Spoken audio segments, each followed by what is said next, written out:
We're live. Okay.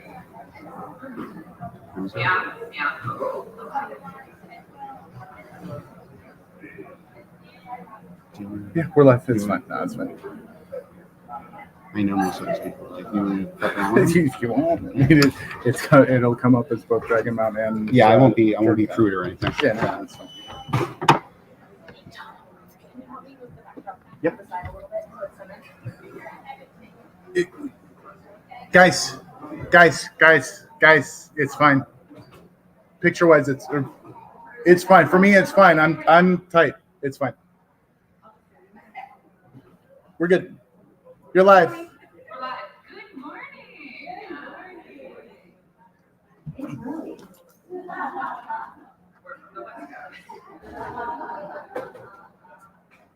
So you are at the Author Guest Spotlight with Michael Livingston and Katie, aka here. And they are, I'm just going to let you guys take it. We'll do a Q&A at the end. It's early if you're from the East Coast, depending on how last night was. Do you want some water? To start things off, this is your third year in a row being interviewed at I gave your mother a handful of reviews. You have given us countless gems, deep dives into your process, and numerous predictions on how to for each valuable resource you will write for. We could go over all of that again, or we can let people know that your interview with Dragonmount is on YouTube and move on to more fun questions.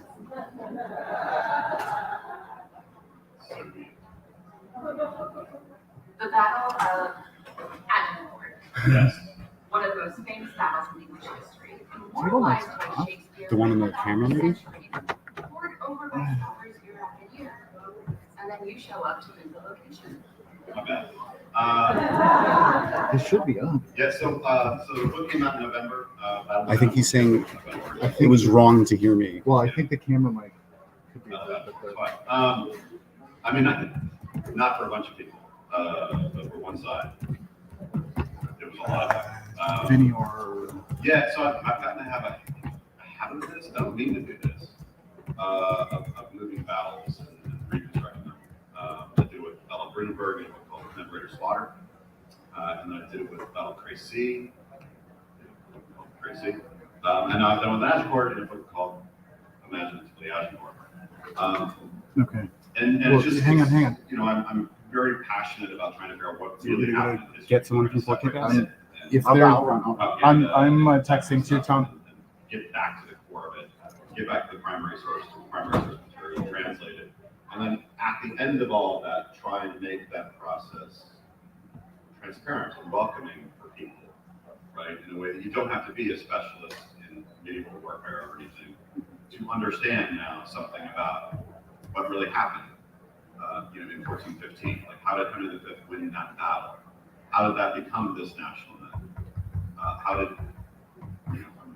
John Lennon is like writing about it in his school notebooks? Like how did that happen? Is a story, and I just try to tell like a fun, cool story about that. And it happens that along the way, I sort of can figure out that we didn't have it right. So the record needs to be cleared up. Yeah. There's nothing new like history. What new history was more surprising to you? New history with Agincourt.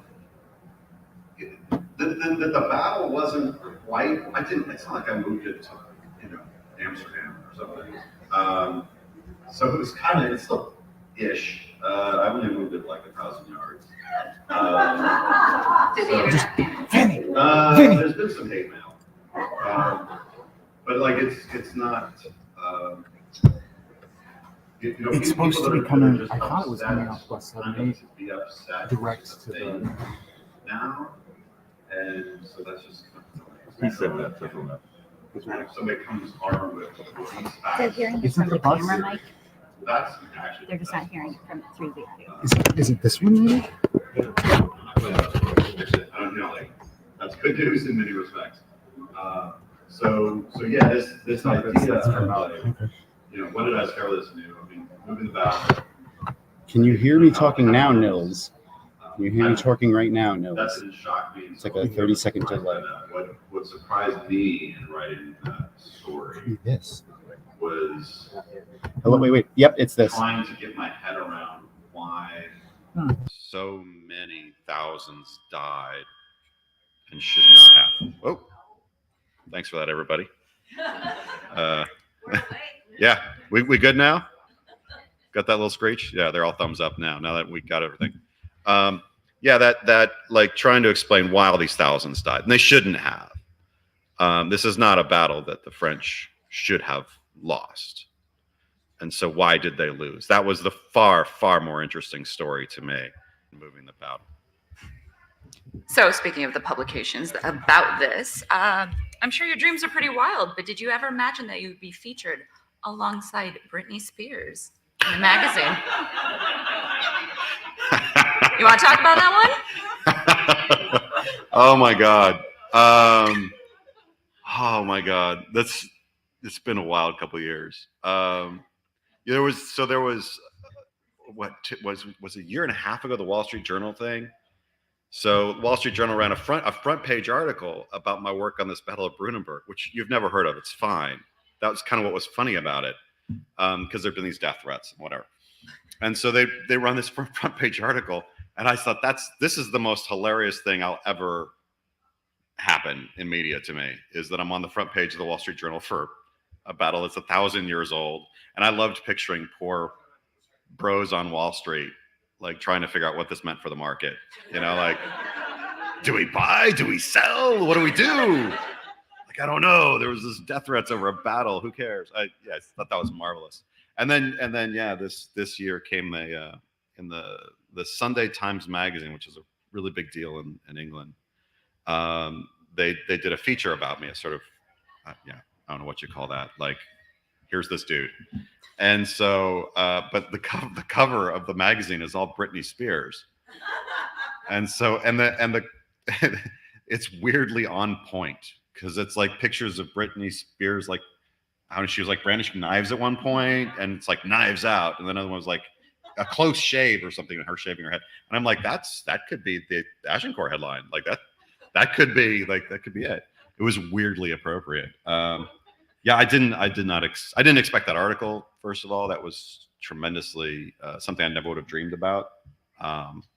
And yeah, I certainly didn't expect to be fronted by Britney Spears. I don't know how she felt about it, but you know. I did try to get the article here, but shipping from the UK would have taken way too long. Oh yeah. All right. So I reached out to another expert resource in military history. This gentleman is a cornerstone of Team Jordan, and as such, his questions are to be taken quite seriously with the utmost in gravitas and respect. So Alan Romashek asks, yeah, okay. Alan. How would you say green eggs and ham in Old English? God damn it. Respect and gravitas. That one's also Amy's fault. That would be Amy's fault as well. She made me drunkenly do that at a JordanCon several years ago. For some, I don't remember who it was for. Somebody wasn't here. And so she filmed me doing that. Oh God, what are the Grain Erin and Ham is the title. Let's see here. What's the first line of Green Eggs and Ham? I am Sam. There you go. Thank you. Ich im Sam iam. Lickest du green Erin and Ham? Ich lick them not, green Erin and Ham. Ich lick not green Erin and Ham. Yeah, that's yeah.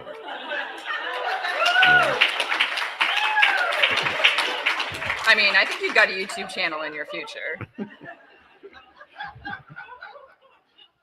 Wouldst du like them here or there? Ich lick them not anywhere. It's good at parties. Good at parties. We're going to switch to another book that you have written. You traveled and did boots on the ground intense research for The Killing Ground, Yes. a biography of Thermopylae. Your analysis of this blood-soaked ground covers a timeline from the classical era up to World War II. Each of the 27 battles you studied left their marks on history, some even making it to the silver screen, such as the 300 Spartans, 300, and I believe also 27 dresses. Yeah. Tell us about why this particular piece of earth called to you. Oh, so cool. So cool. So yeah, the Killing Ground, a biography of Thermopylae. I think most people kind of know of Thermopylae, right? The 300 Spartans thing. And why sort of Spartans have like a place in our society, kind of mythologized. So that itself was fascinating to me. It's like somebody who's fascinated by battles, and wanting to know what really happened and how do we figure that out. I mean, is there a bigger battle in history than that? So, try it out. And then, together with my co-author, we did, when we started looking at it, it was like, well, this wasn't the first battle here, nor was it the last, right? There's battles that happen in the pass of Thermopylae. There's a Nazi tank battle, like the Anzacs trying to prevent the Nazi Panzer divisions from overrunning Athens before they can evacuate everybody. They decide to hold at Thermopylae. They say, well, that's where one does this sort of thing. And it just has this throughout history. So yes, 2,500 years of military history, essentially, all in one spot, which is utterly fascinating for me because I'm so fascinated by topography and reconstructing the ground. Thermopylae has changed a great deal. If you go there now, which you should, it's Greece, so yay. And there's like a cool statue to Leonidas. I mean, actually, it's kind of garish, but whatever. There's a statue there, and you can take a picture. Where that was like that was shoreline when he was fighting there. Like the actual shoreline today is kilometers away. It's radically changed. And so it was a fun book to sort of reconstruct what was it like, 2,500 years ago. What was it like in 1943? What was like all along the road there, and just discovering, ended up rewriting Thermopylae. It's totally different from the Thermopylae I was taught, but it makes sense now. And just discovering crazy things along the way. There's the last chapter in the book, and this chapter actually was excerpted. You can read it online by Smithsonian magazines. You can probably find it online for free. But it's just the story of this saboteur group, British secret agents, essentially, secret operative, that went in and blow up a key bridge that the Nazis held, that's right above where the immortals went around the lines to trap Leonidas. And it's the most extraordinary adventure story I've ever seen that was real. I do not know why a movie has not been made of it. It's unbelievable. And we have firsthand accounts of it from everybody involved, well, except the Germans. Spoiler alert. So yeah, that was just an amazing project to work on. I'm really pleased that's out now. That came out in February. Do we have... What's that? The review? Oh, do we have that? We do. So, Okay. segue. My father. Oh, no. We have another question first. I just want to make sure. You have many official letters after your name. PhD, FR Hist S, LTC, UMSC. First, can I buy you a vowel? There's one in there. Second, are you pursuing any other titles right now, or are you planning to in the future? Yeah, I'm hoping to be knighted. Okay. They're like, you're supposed to be a British citizen. I don't know. I feel like they can break that rule. No, the titles stuff, I don't, you don't aspire to it. It just sort of, the FR Hist S is I'm a fellow of the Royal Historical Society. Oh, okay. That happened. So that's fun. But yeah, it's not something like you sort of are angling for, or at least I never have. I mean, maybe some people do, but yeah, if there's more titles, I'll take them. All right, everyone get on socials. We're going to get him knighted. My father also has many expensive initials after his name, Okay. including both military and scholarly. Because of your shared similarities, I reached out to him to see if he had any amusing questions for you, and not at all because his daughter had to Google anything military and or history related. Okay. To sum up his lengthy email, you seem like a very interesting person and are certainly very well respected. Ooh. You have testified on the truth or not of aliens visiting Earth. You seem to be a skeptic. Yeah.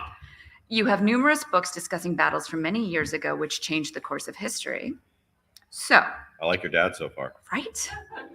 If you combine important seminal military battles from long ago that changed the course of history and aliens and fantasy, you would have a hell of a story. Talk to us about Seaborn. Oh, nonsensical segue. I love it. I friggin' love it. Yeah, I would never. First of all, I would never write such a book because people would believe it.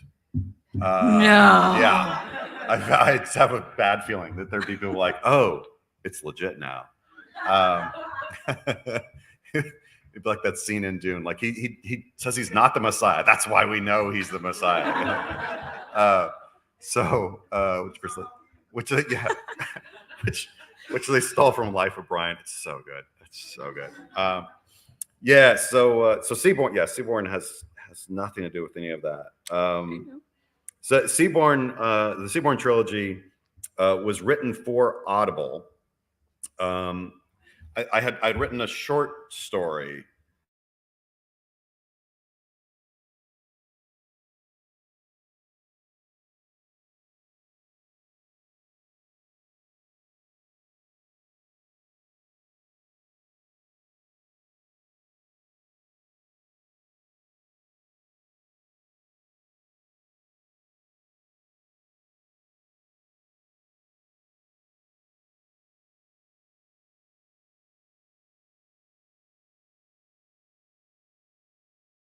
So I wrote Seaborn. Seaborn's first book, Iceborn, and then Stormborn. And it was awesome. It was just awesome to do. But the audiobooks not everybody does audiobooks.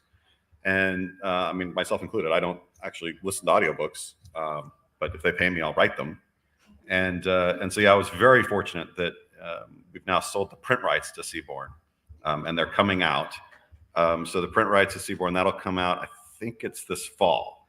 Because the books are all done. I was actually just doing copy edits upstairs. The books are all done. It's just going to be like bang, bang, bang. They're going to put out all three. I think it's one a quarter that they'll put them out. And then hopefully the re-release of Shards will follow that in fairly short order. So they actually gave me permission to share the cover. This is an exclusive live here at JordanCon. So I don't know if is it up there or not? Okay, it's up. Oh, thank you. I can't see it. Yeah, so that's the cover. Now I will say the cover copy is still in working on that. They didn't ask me about the cover copy. I want to change it, but yeah, it's gorgeous. It's gorgeous. They're doing such a good job. This is Head of Zeus. They publish a lot of amazing stuff there in UK, Bloomsbury. So yeah, that's Seaborn. That'll be out in October or September. I can't remember in the US. In print. I hope you all read it and enjoy it. Or if you have read it, I hope you enjoyed it, and will now, or listen to it. I suppose I keep saying read it, but you listened to it, right? If you listen to an audiobook. So yeah, it's a really cool story. It's an idea that I had been percolating for a while, which was a sort of world in which you have a very kind of matriarchal society of that's sea based. That encounters different technologies and has to start dealing with that, and has to start dealing with how culture isn't universal, right? That we have what we believe is the way things always have been done, and have to start confront that is not the case. And then in fact, sometimes the stories we tell about ourselves are not true. And we have to learn that truth and then learn to deal with that, right? How do we deal with finding out that the stories upon which we base our lives are not necessarily the truth of the world, and that this is happening sort of simultaneously to multiple groups of people, I'll say, and ultimately dealing with magic and mechanisms and metal men and all kinds of fun things. So yeah, I hope you all pick it up when it comes out. When you write for an audiobook, is it different? Is it a different process if you know it's going to start as an audiobook versus just a regular? That's a great question. It was for me. I don't know about anybody else, but knowing that it was audio, and in fact, I'm encountering this right now going over the copy edits because I don't want to change it much, right? Because it's it's already out and people already love these characters, and that's awesome. But there's a sort of, I don't know, a tone or whatever, a pacing, I guess, that I was very conscious of in audio. And now I'm sort of like thinking about it in sort of writing, and I'm like, that's, yeah, I really was writing for audio. That's cool. Like I can sort of see that was happening, right? And I was hearing the language in a way that I didn't necessarily always do. So I think it taught me a lot about writing in a way that I hadn't really thought about the sound of words. I mean, I always thought about what they look like on the page, right? And how they work in a, as words, right? As things there in a two-dimensional space. I hadn't really thought about them consciously as like, how do I want this to roll off somebody's tongue, right? How's that going to sound? And so it was very different. And now I'm seeing it. I'm seeing myself having done that. It's very cool. It's very cool. It's also fun. Just like the person that did the audiobook was amazing. She was incredible. Her voices were not my voices, but they are now, right? So like now I'm also reading it, and it's almost like reading a stranger's work because they're all speaking the way that she made them speak, and I'm like, wow, that's cool, nice line, like, oh wow, kick ass, you go girl. Like it's really cool. Along those lines, as an author and a scholar, are there any English words that sound like a balm to your soul, like penguin or eloquent? And are there any that make your bones twitch, such as moist or flaccid? What words do you not like? Well, I wouldn't have thought of that last one, but now. You're welcome. Words that I like, This is so corny. I would say this if she wasn't here. Anytime my wife says my name, I don't know, like just, oh God, it's so cool. She is here. Again, I would say it if she wasn't here. But yeah, that's I would say that's a balm. A collective aww. Yeah. Aww.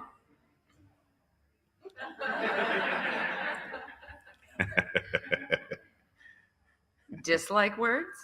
Oh, I don't really have a lot of dislike words, honestly. Because I just, I love words, right? I love their utility, right? And even a word, you're like, moist doesn't. I love that word. Right? Like people don't like, but like you love the utility of it, right? That's not but you need it. You got it. Like that's in the holster if you need it. So I don't really have words I dislike. I've never been asked that question. Maybe I'll think of one later, but but right now it's no, I don't. No, I should find one. What is a fact that lives rent-free in your brain? Fact that Unknown weird one. That lives rent-free in my brain. Yeah. Don't shit where you eat. I think people know that one. Do they? Do they though? They should. Do they though? I don't know. Probably shouldn't be on the phone then either. And I don't understand why people, increasingly, like, just put it down. Facts, I don't know. Like, they're all stupid facts, right? Yeah. They're all these stupid medieval facts. Yes. Right? Like why are those in my head and I can't get rid of them? Share one. Right? It's stupid, a stupid medieval fact. So speaking of getting arrows out of one's body, and how to do that or not do that, as the case may be. At the Battle of Shrewsbury in 1403, Prince Hal, the future Henry V, takes an arrow to the face, 6 inches deep. We know that it's 6 inches deep because we have the physician's report. John Bradmore, who was actually then in prison, was a physician who's in prison probably for essentially tax evasion, gets called up. Can you come try and save the prince's life? We have tried spells. We gave him some drinks. we're all out of ideas. Like, what are we gonna do? And how one should do this, just so you know, and if anybody from Amazon's listening, you break the back of the thing, so you're not, the fletching's gone, right? The feather bit, you break it, so that's not there, right? And then you shove it through. Okay, that's how you do this. You don't shove the whole thing through with the fletchings. Or you're trying to murder somebody. You don't do that. So in his case, what had happened is he'd gotten shot in the face with an arrow, 6 inches deep. They had tried to, probably we don't know who. I'm suspecting he instinctively just, oh my God, and went like that. Pulled the arrow, but the arrow popped out of the arrowhead. So the arrowhead stuck in his head. I know, right? This is my life. I study this for money. It's amazing. It's amazing. Oh my God, what a life. So, and the problem was you could like try and like maneuver the thing in and shove through, but it's lodged against the back of his spine. So they can't do that, right? They're like, well, we got to like get it back out. And so this guy, Bradmore, when he finally shows up on the scene, figures out how to do this. I won't get into all the gory details unless you ask me about it later. But it works. He lives to become Henry V. I think this event has an impact on his life. As I talk about in the Agincourt book, I go over all this, and it's like the first chapter of the Agincourt book. I'm like, hold on, everybody, let's do this. And I jump in all this and give you all the gory details. And sort of say that this, I think, had a big impact on his life and made Agincourt essentially happen. But yeah, like stuff like that is rent free in my head. And I was like, as my wife will tell you, just, yeah. I'm like, have you ever thought about? She's Is like, it pillow talk? No. Nobody else cares, right? You nod. You're like, But this is for the title, Battle of the Scarred King. Yes, I think that, and I think so. The subtitle, Agincourt Battle of the Scarred King. I think he is physically scarred as a result of this. You can't not be. But I also think there's a mental scarring, right? You know, you've experienced this, and that leaves a mental scar on you. He's 16 years old when he goes through this, and it's not just sort of like the trauma of it, but how we respond to trauma. I'm very interested in trauma. And this is something else that shows up in Seaborn quite a bit. Like, how do you cope with traumas? And there's what we say sort of negative things that you deal with, but then there's also these like, you end up behaving in different ways because of that, right? It changes what you think. I mean, one of the things I think Henry V starts to think is he's like chosen by God, because no one should have survived what he just survived. Like, no one should have. And he bloody well did. And I think he came out of that like, here I come, right? And when he goes into France, he's like, ain't nothing gonna stop me. I survived that. Like, that scarring has multiple layers of effect, I think. And so I really want to get into that. Yeah. You got to see, you saw the doctor's note? Like yes. With the research. Yes. So that, yes. You also saw the 600-year-old French battle plan. Yes. What was the most amazing, like, moment that you're like, I am physically seeing this? Oh yeah, I mean the Bradmore thing is incredible, because one of the manuscripts he actually has to build a device to get this thing out, and he draws it, which has led to all kinds of like, is that accurate and stuff, but that's incredible to see. The battle plan is in the British Library, and it was for the Agincourt campaign. I've ultimately decided. A lot of people want it to be for the battle itself. I think it's actually from a couple weeks earlier. The way I kind of stepped through everything, it makes sense that way.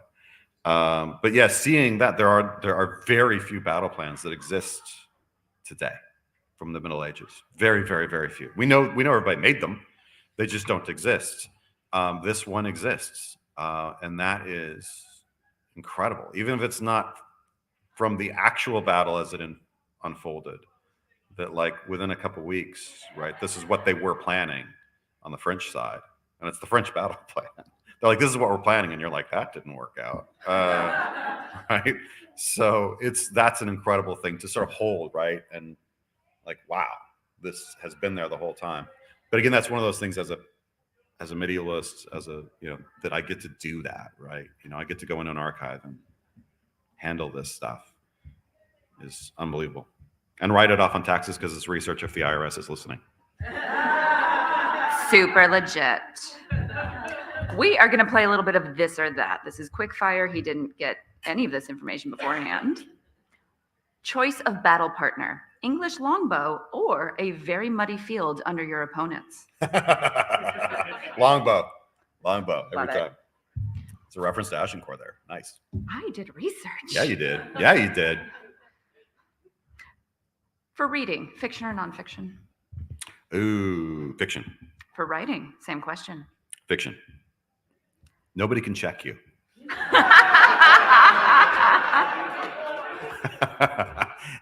If you call me out on something on Seaborn, I'll be like, I know more.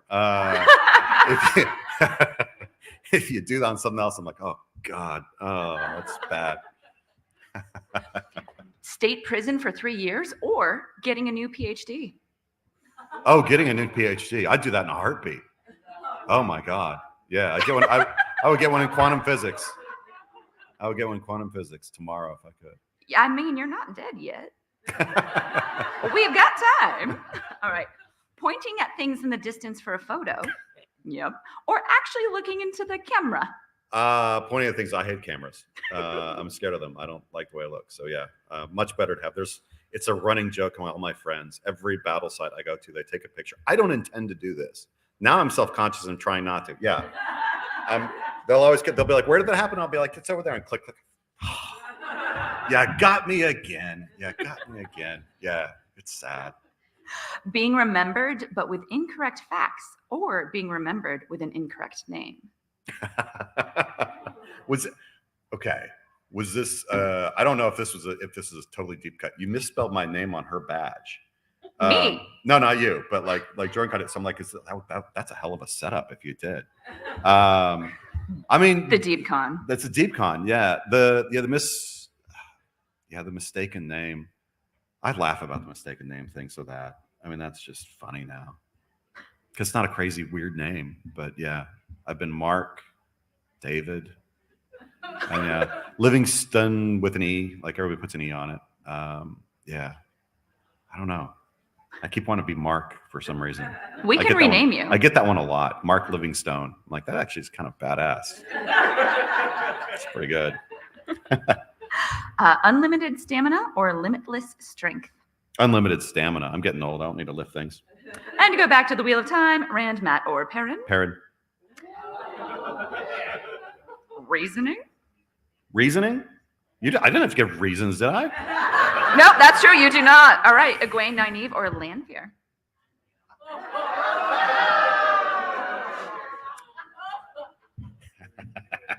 That depends a lot on what we're doing.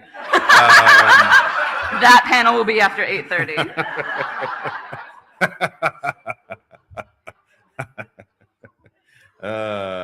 Yeah, I'm gonna say I need more context for that, and otherwise, probably Nynaeve, honestly. She's got some power. Virtue or sin? Virtue or sin? I am such a Boy Scout. Virtue.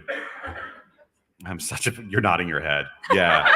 It's just like, yeah, he'd be lying through his teeth. Yeah. Yeah. All right. On to favorites. Okay. Battlefield to visit. Crecy. I think Crecy, just because it was so impactful in my life. Good one. Wheel of Time book. Eye of the World. Because it captivated, not honestly because I think it's the best. It's just that captivated me. That's the thing, and so it has this place in my heart. That's number one, and I respect other people's opinions, but yeah. Snack while writing. I don't snack while writing. Ooh. I don't. I forget to eat unless someone tells me to. So. Oh, Diet Mountain Dew. If that counts as a snack, yeah, I'm a Diet Mountain Dew aficionado. That counts. What's in that right now? Favorite ranged weapon? Favorite ranged weapon? Oh, the longbow. Yeah. Yeah, the longbow. Or a thermonuclear device. But just depends on what we're talking. if you're like right now, I'm gonna take a cruise missile is what I'm gonna take. Longbow for sure. Melee weapon. Melee weapon, Warhammer. A 14th century Warhammer replica, which I have in my office. That's my favorite. Favorite level of SPF? SPF? None. Sir, For which? with that haircut, For which? Yes. I am shaming you. Yeah. You're not the only one. I got you. You're not the only one. Mine yeah. also has that haircut. Yeah. She's like, you can't go outside. I'm like, but then I feel greasy. He's turning purple right now.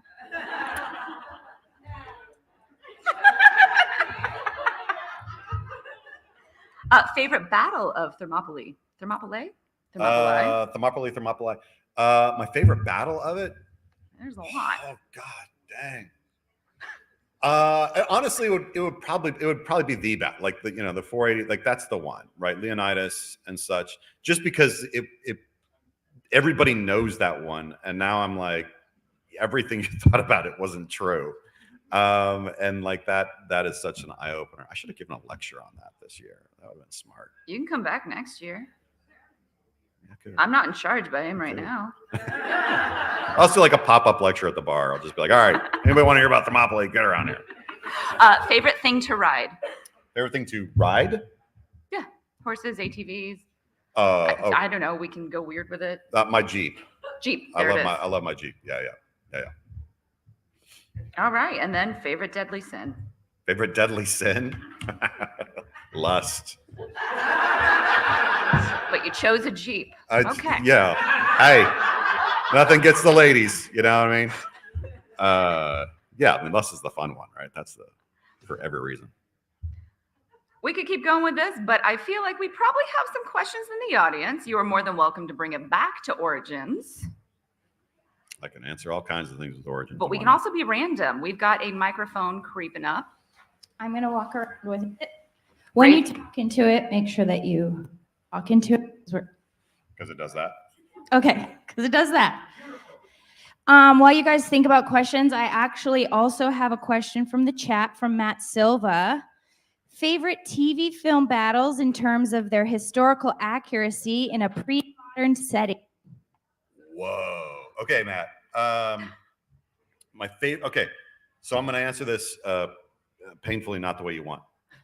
So the best medieval fight scenes that you can get are in a movie called The Knight's Tale, and it's and it's because they're not accurate. So that movie, it's my favorite medieval movie because it is absolutely inaccurate and it revels in that inaccuracy. But its inaccuracy is accurate. So for instance, makes sense. Okay, all right. So at the start, it actually starts with a jousting scene. Okay, and the crowd is eating drumsticks, which are from the New World, whatever. Okay, and they're painted up like soccer hooligans and they're singing "We Will Rock You." And and I remember seeing it as a young medieval student, like on the theater, and I was like, this is the greatest thing ever. Okay, that is absolutely inaccurate. Queen did not perform in the Middle Ages, but it's perfectly accurate to how it would have felt, right? What they've done is they've said, this is what it would feel like to be there for relative to our world, right?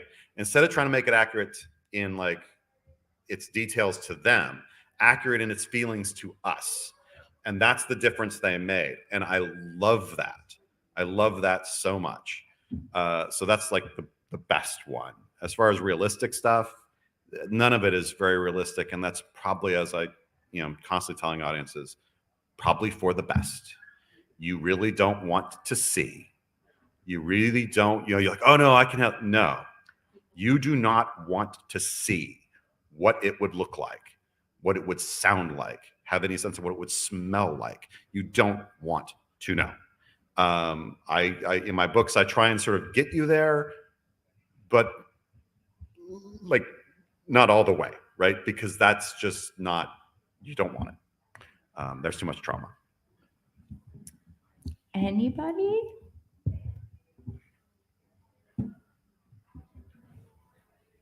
Hi. I'm you when you were in college. I'm a medievalist. I'm in college. I study arms, armor, and medieval warfare. Yay. And I had a question in regards to the Battle of Agincourt. Okay. I have read and heard it described in my comparatively little research that when the French attacked the English center, they were seeking ransoms from the wealthy knights and men-at-arms of the English. And I've heard it say that they ignored the English archers on the flanks, and that led to their defeat. Yeah. What are your thoughts on that idea? So I don't think that's true. I mean, I think it's sort of true. What happens is the English center has provoked the charge. Henry V moves his center forward, moves his banners forward. This is a provocatory action to get the French to actually make the charge. Once the charge starts, the French try to actually knock out with their cavalry charge. They try to knock out the longbow first. They know we've got to get that out. The problem is that the longbow, and this is one of these fun things where I'm like, you know what? Let me just go through the math in the book. I just go through the math of what this would have looked like. Wave by wave, volley by volley. It obliterates those lines to such a degree that the French cavalry get repulsed and are then storming through the next French line, which tangles it up and destroys that line and makes its charge ineffective. And at that point, with the longbowmen intact, they're able to kind of withering fire from the flanks, right? So yeah, the attack comes entirely towards the center, but part of that is simply you're shying away from, I'll say fire, right? It's not fire; they're loosing a bow, but we would say the gunfire, as it were, right? This longbow shot is funneling everybody. That's what it's supposed to do. What they needed to do was knock that out, and they failed to do it. And in fact, that only just made the situation worse. So it wasn't, ignore them; they're not worthwhile. It was at that point, I want to not die, and I'll try and shy away, and everybody gets squished together, which of course makes it easier to shoot, right, for the longbow. And their only hope at that point is if we can burst the center, right? If we can burst the center, it's not so much that we'll take ransoms. I mean, yes, we'll do that. They were arguing about who would get Henry's ransom, as they do before any battle. But if we could break that center and make his banner fall, the army will go into rout and will kill everybody in the back. That's how a medieval battle ends. So they were doing their best, the French were. But I would say it wasn't this sort of ego thing that a lot of people think. A lot of British scholars say that, mostly because they just want to say that the French are sort of stupid and yeah, right. They're just like, they were just, everybody wanted to be in and I mean, I've heard very good scholars say, well, because all the French lords were in the front line. They weren't. We know where they were, and they weren't. Were they heavily loaded the front line? Yeah, but they weren't all there.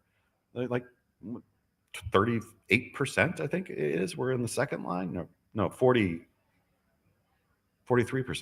were in the second line. They're not all there. So yeah, it's that's often said, but I don't think so. Sorry, long-winded answer. Get me started on medieval battles.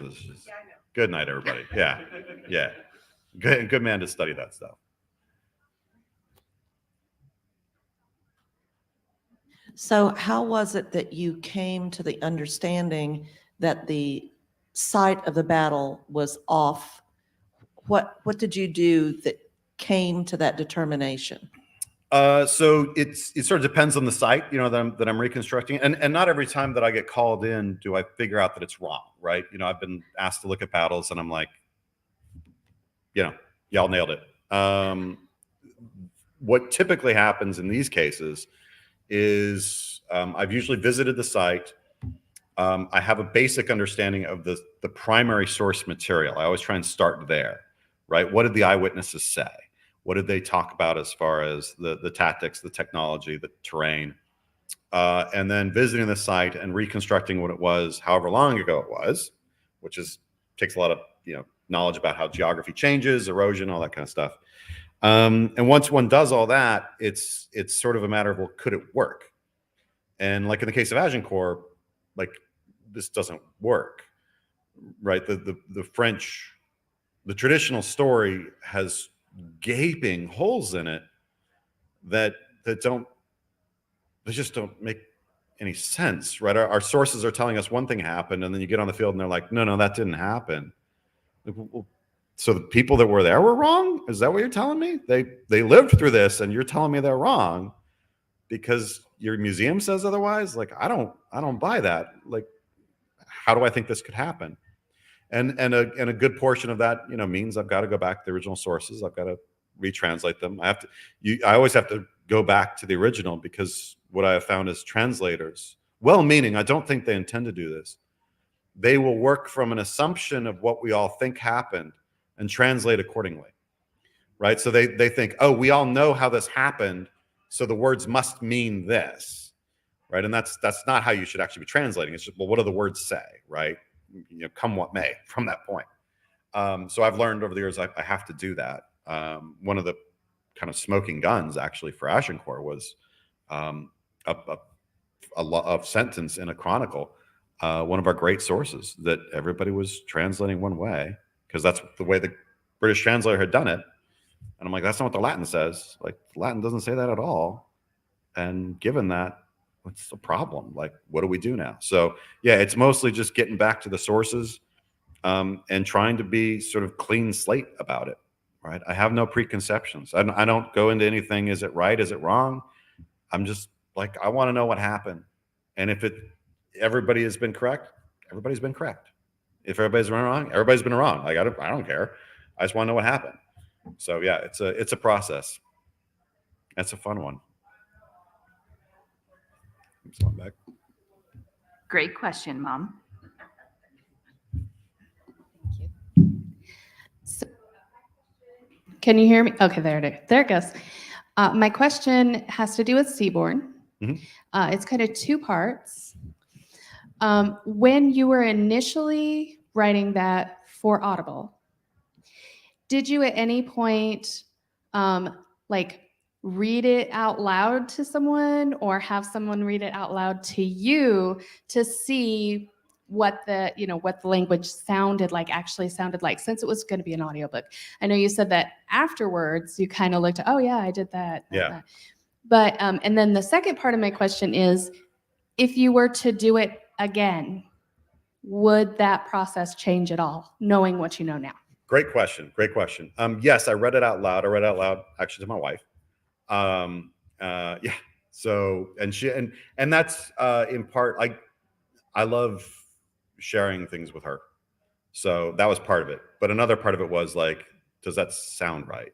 And there were times when in the course of doing that and reading, I'd be like, that sounds terrible, and she'd be like, yeah, that didn't sound good.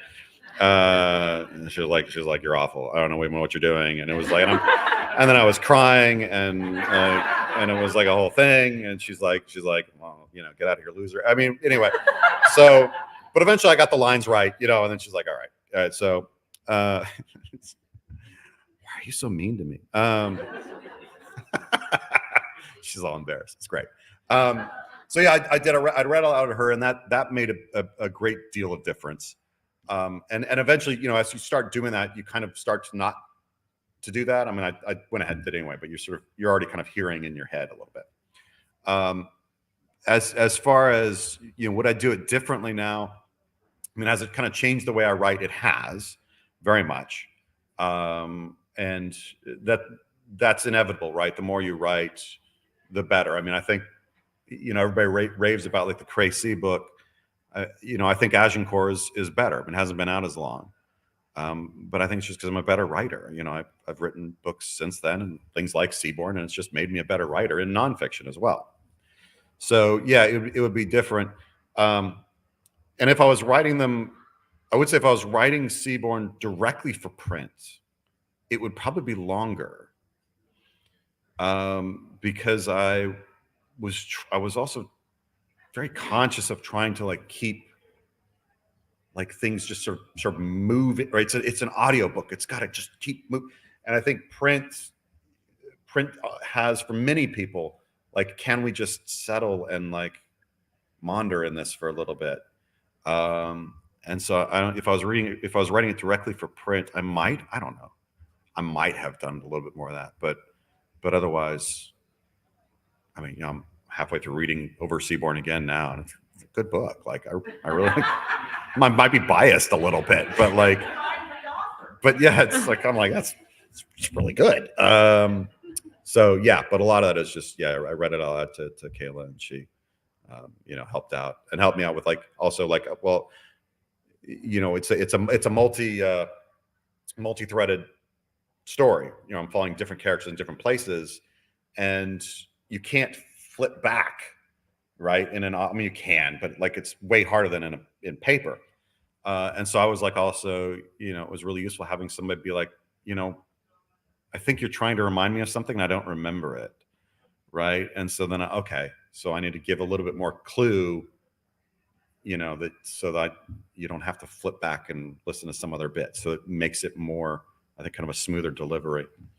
So yeah, it wasn't just sound; it was also like how do you construct the story itself? Great question. Great question. No Callie pressure. in chat would like to know if you could have any fantasy weapon to hang in your office, what would it be? Any fantasy Weapon. Any fantasy weapon to hang in my office? Yes. Oh. Well, I mean, Excalibur would be cool. That would be legit. And it's not real, so that's a fantasy thing. It'd be like Excalibur. What can I say? I'm a historian guy. Shard blade or something would be cool too. I'd be okay with that if Brandon wants to send me one. Yeah, it's good.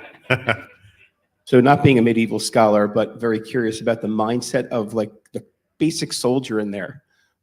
Given how grisly it was, and that was well known, what compelled them to do it? Like, why wouldn't they just bolt? So it's a terrific question. And it's one of the things that,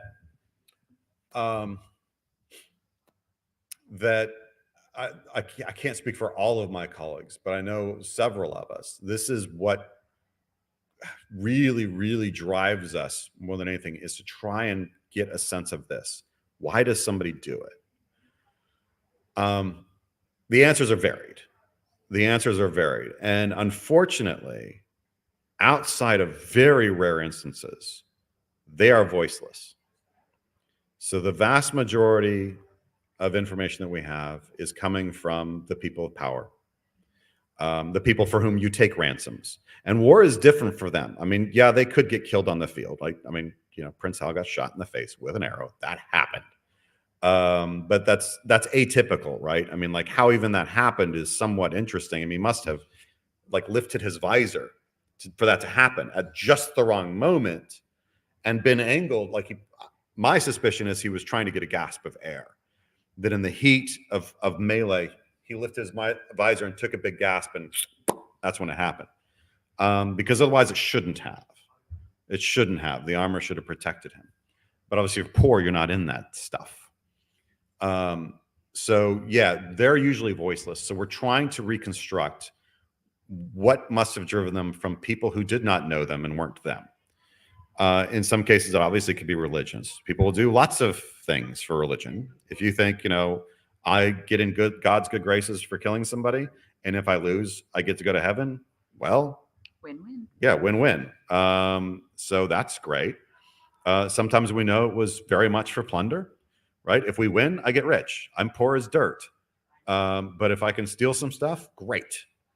In other cases, it's out of fear, right? I fear what'll happen to me if I run away, either from my own side or from the other side, right? One of the things that happens in most battles, ancient and medieval, they end in what's called a rout, running away from one side. One side breaks. We rarely know why the line has broken. It could be as simple as Bob started running away, and that made Jack do it, and boom, and pretty soon, because once panic sets in, it spreads like just wildfire through dry grass. It just rips through, mostly because you don't want to be the last person to leave, because then you'll be the first one to get it in the back, right? It's like running away from a bear. I don't got to be fast. I just got to be faster than you. So yeah, that's sort of like, why are they there in the first place? Well, they think it's the best option they've got in the end. but their individual recourses are going to be very different. But yet all can go out the window when things get bad. Great question. I do have a 2-minute warning. 4-minute warning. 4 minutes. This is the last question. You have to lie to them about the time. All right, we do have a last question then. Yeah, we do. Tavern would like to know, were mustaches a symbol of status during the Middle Ages, and what impact did they have, if any, on the wearing of the helms? And I have a follow-up. I'm curious on your opinion of the best historical mustache, besides yours, obviously. God, the mustache thing. Yeah, so facial hair was very different culture to culture, time period to time period in the Middle Ages. It wasn't consistent at all. Hollywood tends to it tends to get most of the stuff wrong, but it very much tends to sort of give you a monolithic sense of that, as opposed to, there were certain groups that were like, a beard is manly, and others were like, what kind of loser wears a beard? So it had a really, really varied effect. Some of it was a little bit, I won't say driven by, but affected by arms and armor, right? There are certain things you kind of kit, with the gorget and things that you have to be careful about if you have facial hair. But for the most part, they had workarounds for that, the wearing of cloth to keep that stuff, and these hoods that they wear and stuff. It's actually pretty slick to put all the gear on. Yeah, who's got the best mustache? Wild Bill Hickok. That man had a legit mustache. I can't get mine that way because I have to be uniform compliant, so I can't go out or down. I'm actually probably a little bit out of uniform regs, but nobody says anything. All right, I do believe that was our time. Correct? Yes. Thumbs up, yeah. Thank you so much. I would love to. We are going to take a selfie facing this way. If you guys want to squish this way, I'm going to try to get everyone in. Because why not have a photo? I can only take selfies with my right hand.